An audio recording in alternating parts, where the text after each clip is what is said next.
Sabi po rito, at kung paanong itinakda sa mga tao ang mamatay na minsan. At pagkatapos nito ay ang paghuhukom. Nangyayari po ba yung kamatayan? Kaya ano mang status mo sa buhay, mayaman ka, mahirap ka, nasa middle ka, dadaan ka sa kamatayan nito. Bakit? Diyos ang nag-create sa tao.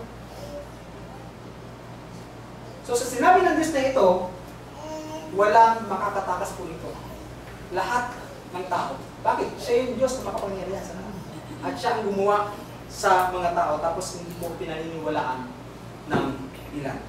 Nakakalungkot isipin dahil sa kabila ng napakaraming bagay na ginawa ng Diyos sa mga buhay ng bawat sa atin, hindi ito pinapaniniwalaan. Meron pa yung trending ngayon. Yung piyesta ng yung Nazareno.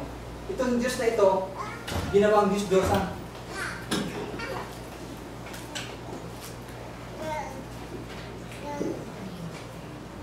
Mas pinaglingkuran nila yung nilalang kaysa sa lumalang. Ito po yung mainit na usapin ngayon kahit sa social media. Ano yung nangyari noong January 9. Ang sabi po kasi doon, yung Black Nazarene daw. Mababasa po yan sa Matthew chapter 2, patuloy ng buong chapter.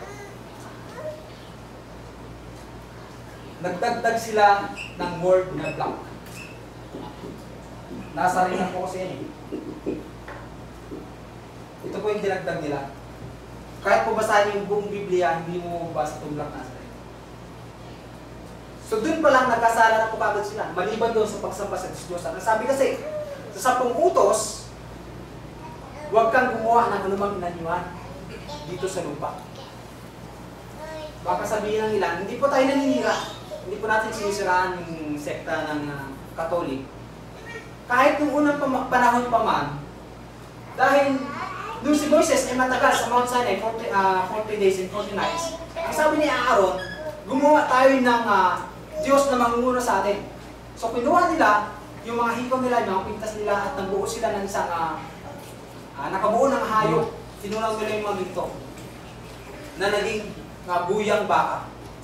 Yun yung sinamba nila.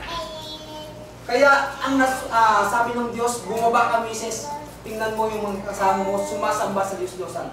Kaya ang unang utos sa banal na kasulatan, dahil nakita ng Diyos,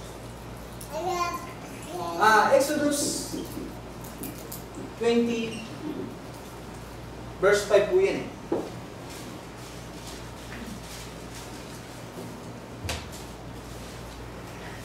Dahil nakita ng Diyos na yung mga tao ay sumasamba sa Diyos-Diyosan, ang unang utos na binaba niya, ang sabi diyan, huwag kang magkaroon ng mga Diyos sa harap ko. Huwag kang gagawa para sa iyo ng larawang inanyuan o kawangis man ng anumang anyo sa itaas sa langit, o nasa ibaba, sa lupa, o nasa tubig o sa ilalim ng lupa. Hindi po mga pastor, mga preacher yung tumitira sa Katoliko. Ang tumitira po sa kanila is yung Bible. Yung Diyos ang sumasaway sa kanila.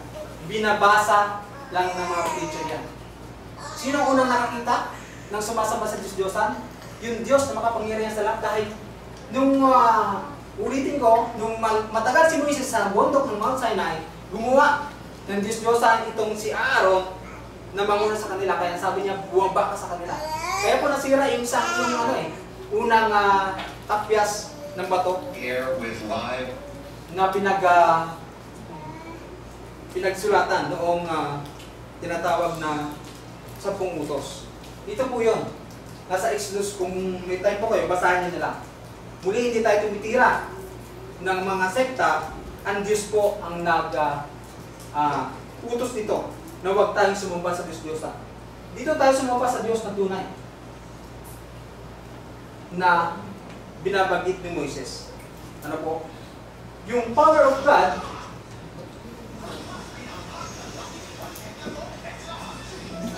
yung power of God na binabanggit po ito,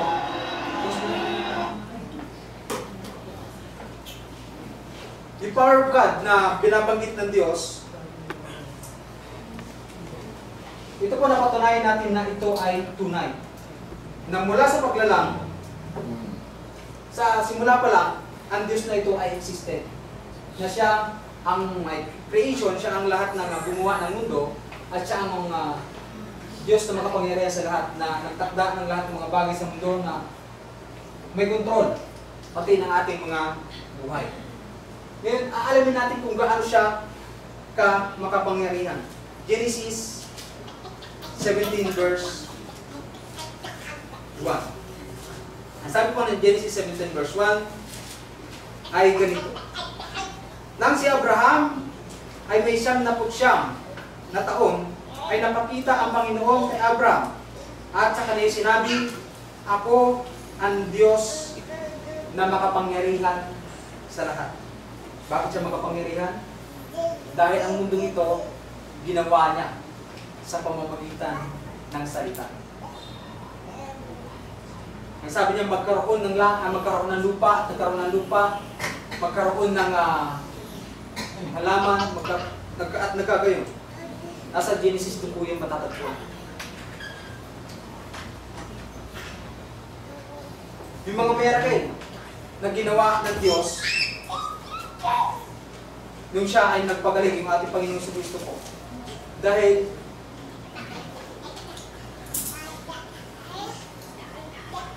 kung gagawa po tayo ng timeline,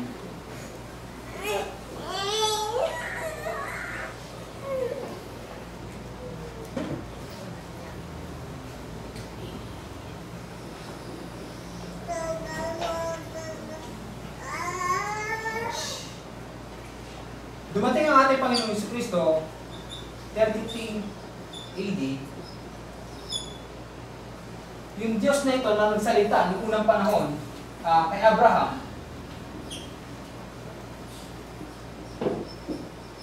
Isaac,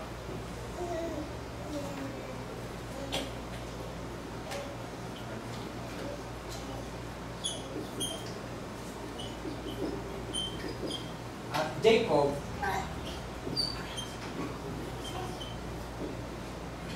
and then Moses.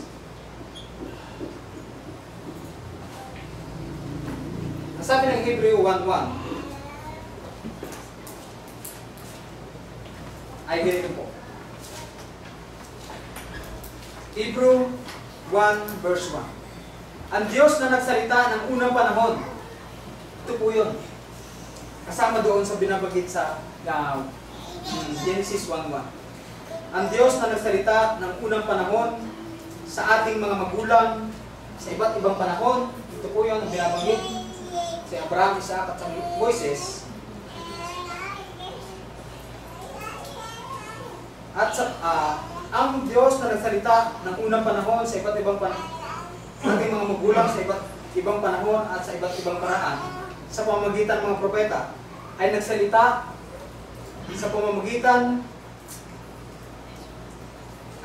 sa atin sa mga huling araw na ito, sa pamamagitan ng kanyang anak, na siyang itinalaga ng tagapagmana ng lahat ng mga bagay. So, ang sabi dito, itong Diyos na ito ay nagsalita dito sa ating Panginoong Kristo. Ano sabi niya? Na napakaraming dapat gawin sa last days na ito. Yung power of God na binabanggit is nagpagaling po siya ng napakaraming sakit. At bago yun, nung si Moises ay tumuwid sa dagat na pula, hinatid niya yung dagat. Alam po natin dahil nasa kwento po ng pambata yan. Yan yung kapangyarihan ng Diyos. Isang bagay na kapangyarihan ng Diyos na pinakita sa mga tao na dumaan sila sa dagat. At yung 10 salot na ipinakita kay Parao doon sa Egypt, sa Egypto. Ano yung punto doon? Dahil merong hindi naniniwala sa Diyos, si Parao at yung mga kasama niya, pinagpakitaan siya ng mga himala.